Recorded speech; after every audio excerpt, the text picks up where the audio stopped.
రంగారెడ్డి జిల్లా పాలమాకుల గురుకుల పాఠశాలను ఎమ్మెల్యేలు హరీష్ రావు, సబితా ఇంద్రారెడ్డి సందర్శించారు. విద్యార్థుల సమస్యలను అడిగి తెలుసుకున్నారు. అన్నంలో పురుగులు వస్తున్నాయని విద్యార్థులు హరీష్ రావు, సబితా ఎదుట కన్నీళ్లు పెట్టుకున్నారు. స్టాఫ్ను మొత్తం మార్చాలని కోరారు. బాత్రూంలో కూడా తమతోనే కడిగిస్తున్నారని వాపోయారు. విద్యార్థులను హరీష్ రావు, సబితా ఇంద్రారెడ్డి ఓదార్చారు. పిల్లలు భయంతో వణికిపోతా ఉన్నారు. మళ్ళీ మీరు పోయిన తర్వాత మమ్మల్ని కొడతారేమో, మమ్మల్ని ఇప్పటికే విపరీతంగా కర్రలు విరిగిపోయేటట్టు కొడుతున్నారని చెప్పి పిల్లలు ఏడ్చుకుంటూ ఈరోజు చెప్పడం జరిగింది. అంటే ఈరోజు నిజంగా ఆ పిల్లల పరిస్థితి చూస్తుంటే మాకు కూడా కళ్ళల్లో నీళ్లు ఆగడం లేదు. అన్నంలో పురుగులు వస్తూ ఉన్నాయి, పప్పులో పురుగులు వస్తూ ఉన్నాయి, సాంబార్ నీళ్లులాగా ఉన్నది.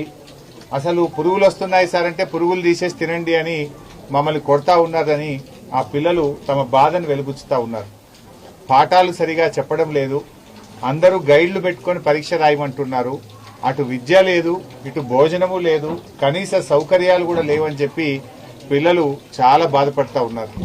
6వ తరగతి పిల్లల్ని అడిగితే ఒక జత బట్టలు మాత్రమే ఇచ్చారు, ఇంకా 2వ జత బట్టలు రానే లేదు అని చెప్పి 6వ తరగతి పిల్లలు చెప్తా ఉన్నారు. బుక్స్ కూడా పార్ట్ 1, పార్ట్ 2లో ఒకరికి పార్ట్ 1 ఇచ్చి ఇంకొకరికి పార్ట్ 2 ఇచ్చి ఇద్దరు కలిపి చదువుకోండి అంటున్నారు. పూర్తిగా పుస్తకాలు కూడా పిల్లలకు అందినటువంటి పరిస్థితి లేదు. బట్టలు రావు, పుస్తకాలు రావు, కడుపు నిండా భోజనం పెట్టే పరిస్థితి లేదు. ఇలా గతంలో కేసీఆర్ గారు సన్న బియ్యంతో కడుపు నిండా అన్నం పెడితే ఇలా గొడ్డు కారం పెడుతున్నారు. మీరు ప్రతిరోజు కోడిగుడ్డు ఇచ్చే మెనూను పెడితే వారంకు 2 రోజులు మాత్రమే కోడిగుడ్లు ఇస్తున్నారు. అది కూడా ఆ కోడిగుడ్డు కూడా నీళ్లు వాసన వస్తుంది, మేము తినలేకపోతున్నాము అని చెప్పి పిల్లలు చాలా బాధపడుతున్నటువంటి పరిస్థితి ఉంది. అంటే ఈ ప్రభుత్వం వచ్చిన తర్వాత గురుకులాలను, ముఖ్యంగా కస్తూర్బా పాఠశాలల్ని, ఎస్సీ, ఎస్టీ, బీసీ, మైనార్టీ పాఠశాలల్ని నిర్లక్ష్యం చేస్తారు. ఆ పిల్లలు అసలు వాళ్ళ కళ్ళల్లో నీళ్లు కారిపోతా ఉన్నాయి, ఏడ్చేస్తున్నారు, దుఃఖాన్ని ఆపుకోలేకపోతున్నారు. పిల్లలు భయంతో వణికిపోతా ఉన్నారు. మళ్ళీ మీరు పోయిన తర్వాత మమ్మల్ని కొడతారేమో, మమ్మల్ని ఇప్పటికే విపరీతంగా కర్రలు విరిగిపోయేటట్టు కొడుతున్నారని చెప్పి పిల్లలు ఏడ్చుకుంటూ ఈరోజు చెప్పడం జరిగింది. అంటే ఈరోజు నిజంగా ఆ పిల్లల పరిస్థితి చూస్తుంటే మాకు కూడా కళ్ళల్లో నీళ్లు ఆగడం లేదు. అన్నంలో పురుగులు వస్తూ ఉన్నాయి, పప్పులో పురుగులు వస్తూ ఉన్నాయి, సాంబార్ నీళ్లులాగా ఉన్నది.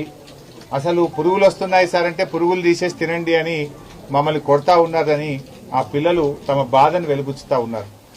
పాఠాలు సరిగా చెప్పడం లేదు, అందరూ గైడ్లు పెట్టుకుని పరీక్ష రాయమంటున్నారు. అటు విద్య లేదు, ఇటు భోజనము లేదు, కనీస సౌకర్యాలు కూడా లేవని చెప్పి పిల్లలు చాలా బాధపడతా ఉన్నారు. 6వ తరగతి పిల్లల్ని అడిగితే ఒక జత బట్టలు మాత్రమే ఇచ్చారు, ఇంకా 2వ జత బట్టలు రానే లేదు అని చెప్పి 6వ తరగతి పిల్లలు చెప్తా ఉన్నారు. బుక్స్ కూడా పార్ట్ 1, పార్ట్ 2లో ఒకరికి పార్ట్ 1 ఇచ్చి ఇంకొకరికి పార్ట్ 2 ఇచ్చి ఇద్దరు కలిపి చదువుకోండి అంటున్నారు. పూర్తిగా పుస్తకాలు కూడా పిల్లలకు అందినటువంటి పరిస్థితి లేదు. బట్టలు రావు, పుస్తకాలు రావు, కడుపు నిండా భోజనం పెట్టే పరిస్థితి లేదు. ఇలా గతంలో కేసీఆర్ గారు సన్న బియ్యంతో కడుపు నిండా అన్నం పెడితే ఇలా గొడ్డు కారం పెడుతున్నారు. మీరు ప్రతిరోజు కోడిగుడ్డు ఇచ్చే మెనూను పెడితే వారంకు 2 రోజులు మాత్రమే కోడిగుడ్లు ఇస్తున్నారు. అది కూడా ఆ కోడిగుడ్డు కూడా నీళ్లు వాసన వస్తుంది, మేము తినలేకపోతున్నాము అని చెప్పి పిల్లలు చాలా బాధపడుతున్నటువంటి పరిస్థితి ఉంది. అంటే ఈ ప్రభుత్వం వచ్చిన తర్వాత గురుకులాలను, ముఖ్యంగా కస్తూర్బా పాఠశాలల్ని, ఎస్సీ, ఎస్టీ, బీసీ, మైనార్టీ పాఠశాలల్ని నిర్లక్ష్యం చేస్తారు.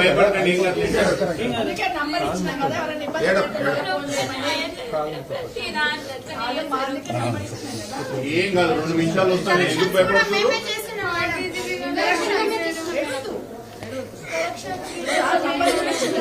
పేపర్ మీరే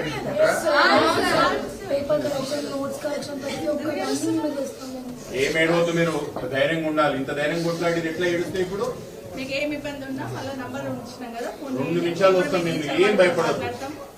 మీ క్లాస్ పాస్ అయ్యే వరకు మేము ఉంటాం. మీ ఎంట టెన్షన్ కావద్దు, మీరు ధైర్యంగా ఉండండి. మేము ఉన్నాం కదా.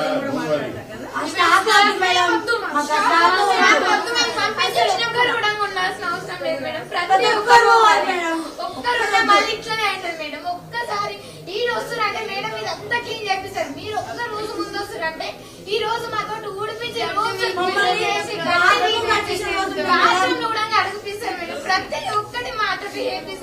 ఒక్కటి వాళ్ళు చేసినట్టు ఒక్కటి కూడా లేదు మేడం. ప్రతి ఒక్కటి మాతోటి చేపిస్తారు. నర్సింగ్ ఎట్లా పడితే అట్లా తిడుతుంది, కొడుతుంది, యాక్షన్ చేస్తామంట మేడం. నర్సింగ్ మా ఫీవర్ వస్తే మేము అంటే యాక్షన్ చేస్తామంట. మాకు యాక్షన్ చేయడానికి ఏముంది మేడం? అంటే యాక్షన్ చేస్తామంట. మా పేరెంట్స్ కన్నా నన్ను ఇజ్జత్ తీసేసి చేస్తున్నారు.